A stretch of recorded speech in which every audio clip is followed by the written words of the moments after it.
The espresso machine is screaming. So is Greg. Sloane, 2 cappuccinos, 1 oat milk latte, and where the hell is table 6's Americano? I don't answer. My hands are already moving. Muscle memory at this point. Grind, tamp, pull, steam.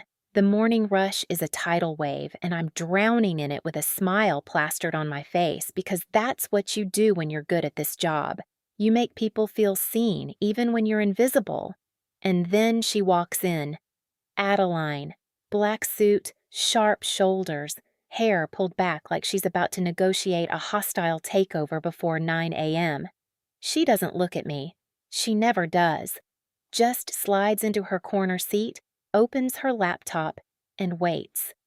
My heart does that stupid skip thing it's been doing for 6 months. I pour her latte, extra hot, no sugar, a tiny leaf in the foam because I can't help myself. I slide it across the counter.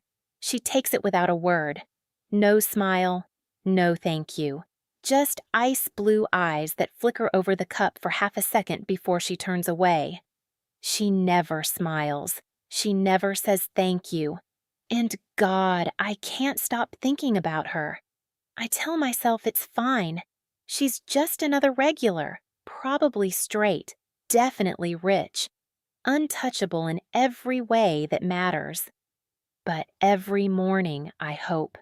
And every morning, she shatters me a little more with her silence. I spent 6 months memorizing her order, hoping for a single smile. I got fired instead. If you've ever been done with life, subscribe right now. It's about to take a turn I never saw coming.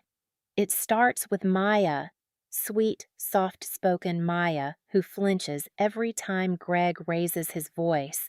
She's restocking the pastry case when he corners her near the espresso bar. "Can you move any slower? We have actual customers waiting." Maya's hands shake. A croissant tumbles to the floor. I step between them. "She's fine, Greg. Back off." His eyes narrow. "You want to manage the staff now, Sloane?" "I want you to stop being an asshole."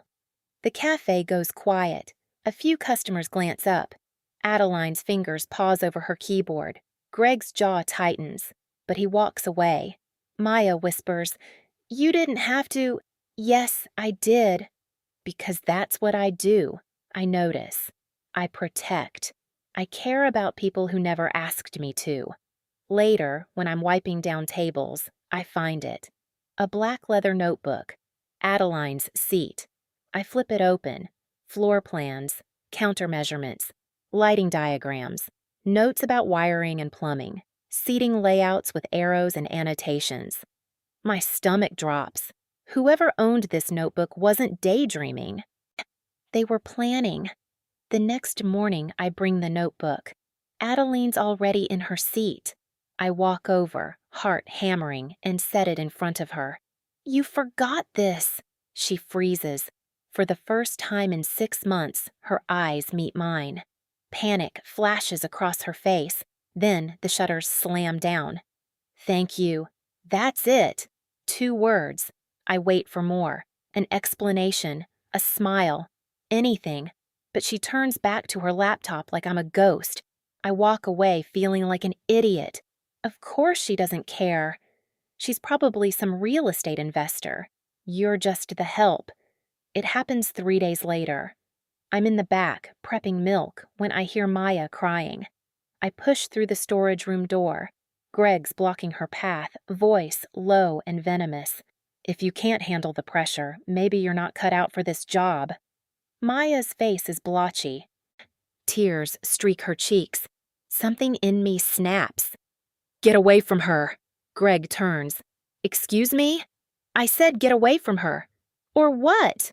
"Or I report you for harassment, for creating a hostile work environment, for being a—" "You're fired." The words hit like a slap. "What?" "You heard me. Pack your shit. You're done."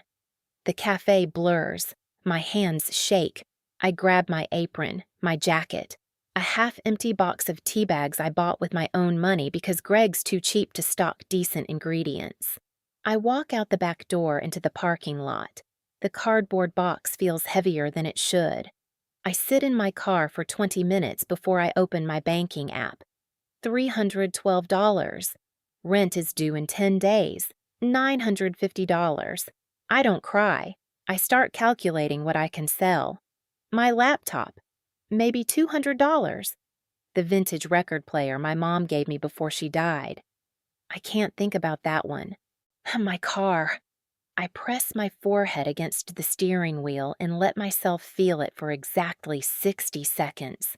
Then I drive home. I'm halfway across the parking lot the next morning, coming back for the good scissors I left in my locker, when I hear her. Sloane, I turn. Adeline's standing near the cafe entrance. No suit today, just a black coat, hair still perfect. She looks uncertain. What do you want? My voice is flat. She stops, starts again. I heard what happened. Congratulations. So did everyone else. I'm sorry. I laugh. It's bitter, broken. For what? For not, her hands clench into fists. For not doing anything. You've been coming here for 6 months. You've watched Greg treat us like garbage. You've seen him make Maya cry. And you just sat there. That's not, you don't get to apologize now. I do care. Then why didn't you say anything? Why didn't you? My voice cracks. Why didn't you even look at me? Adeline's face crumples. I don't know why you matter to me, she whispers. I just know you do. Silence. I stare at her. She looks away. I can't fix this with words, she says quietly, but I'm trying to fix it. What does that mean? She doesn't answer, just walks back inside. 2 days later, I'm walking past the cafe. I don't mean to look, but I do. And I see her, Adeline, standing inside with 2 men in expensive suits. One of them is holding a clipboard. The other is gesturing at the espresso machine, taking notes. My stomach turns to ice. She's buying it. She saw the notebook. She knew I found it, and she's still going through with it. I don't go inside. I keep walking. The next week is a blur of humiliation. I apply to 12 coffee shops. 8 don't respond. 3 reject me within hours. 1 calls me in for an interview. The manager is younger than me, bored eyes, chewing gum. So why'd you leave your last job? I hesitate. Creative differences with management. Uh-huh. He glances at his phone. We'll let you know. They don't. I start checking the cafe's Instagram. I don't know why. Maybe I'm hoping to see it fail. Maybe I'm hoping to see it saved. New post, grand reopening. New post, meet our team. There's Maya, smiling, wearing a name tag that says assistant manager. And there, in the background, barely visible, Adeline, behind the counter, wearing an apron. My apron. I close the app. Open my banking app instead. $87. I sold my laptop, my record player. Saw 3 boxes of books. Rent is in 2 days. I lie on my floor and stare at the ceiling and feel myself disappearing. She replaced me. She erased me. She probably never thought about me at all. The knock comes at 9 p.m. I almost don't answer, but it's Maya's voice, urgent, worried. Sloane, please, I know you're in there. I open the door. She's holding a bakery box, the good croissants, the ones we could never afford to buy ourselves. I'm not hungry. I'm not here to feed you. She pushes past me, sets the box on my counter, turns to face me. I'm here to tell you you're wrong. About what? About her. My jaw tightens. Maya. She asks about you every single day. I freeze. What? Every morning. First thing. Have you heard from Sloane? Is she okay? Does she need anything? Maya's eyes are bright, fierce. She wanted to give you money. I told her you'd throw it back in her face, so she fired Greg instead. She promoted me. She raised wages for everyone. She bought the cafe, Maya. She bought it. 3 months ago, before you even found the notebook, before any of this. The room tilts. Why? I don't know, but I know she's not the villain you think she is. Maya grabs my hands. Please, just come see. Just once. You don't have to stay. You don't have to forgive her. Just see. I want to say no. I want to slam the door. But Maya's looking at me like I'm the only person who can fix this. And I've never been good at saying no to people who need me. I'll think about it. She hugs me. I don't hug back, but I don't push her away either. She's been asking about me every day. I don't go the next day, or the day after. But on the third day, I wake up and I can't stop thinking about Maya's words. She asks about you every single day. I walk to the cafe. The sign is different, cleaner, warmer. I push open the door. Maya's behind the counter. Her eyes widen. Sloane? Who bought it? She hesitates. The office door opens. Adeline steps out, tailored navy blazer, hair still perfect. But something's different in her face. She sees me. Stops. Hi. My voice is ice. You bought it? Yes. When? 3 months ago. The world tilts. What? Maya steps forward. She's been the owner since August, Sloan. She fired Greg this morning. She promoted me. Stop. I hold up a hand. Look at Adeline. Why? Can we talk? Privately?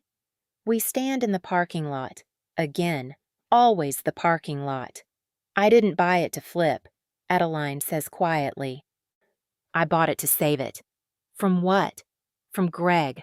From corporate chains that wanted the location. She stops. From losing the only place that felt safe. Safe for who? For me. I stare at her. I came here every morning because of you, she whispers. Not the coffee. You. The way you remember people's names. The way you make foam art even when you're exhausted. The way you stood between Maya and a man who scared you even though it cost you everything. Then why didn't you? Because I only know how to show love through control. Through acquisition. Through... She laughs bitterly. Through buying things and hoping it's enough. It's not. She nods. I know. Silence. I tried to give you money, she says. After you were fired, I had Maya try to pass you an envelope. You refused it. I remember. The unmarked envelope. The weird urgency in Maya's voice. I threw it away unopened. I don't want your money.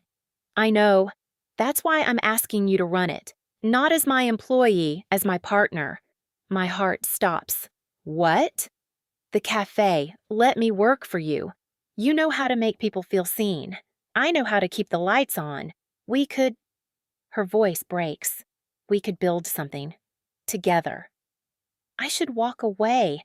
She's still a rich person who thinks money solves everything. She's still the woman who watched me suffer in silence for 6 months. But she's also the woman who quietly dismantled every system that hurt me. Who fired Greg. Who promoted Maya. Who came back every single morning even though I never smiled at her either. Show me, I say.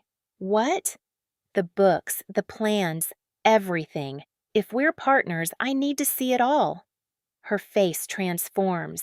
It's not a smile. Not yet, but it's close. Okay.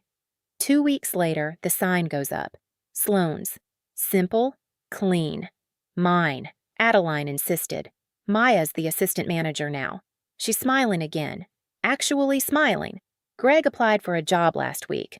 I rejected him in under 10 seconds. Best moment of my life.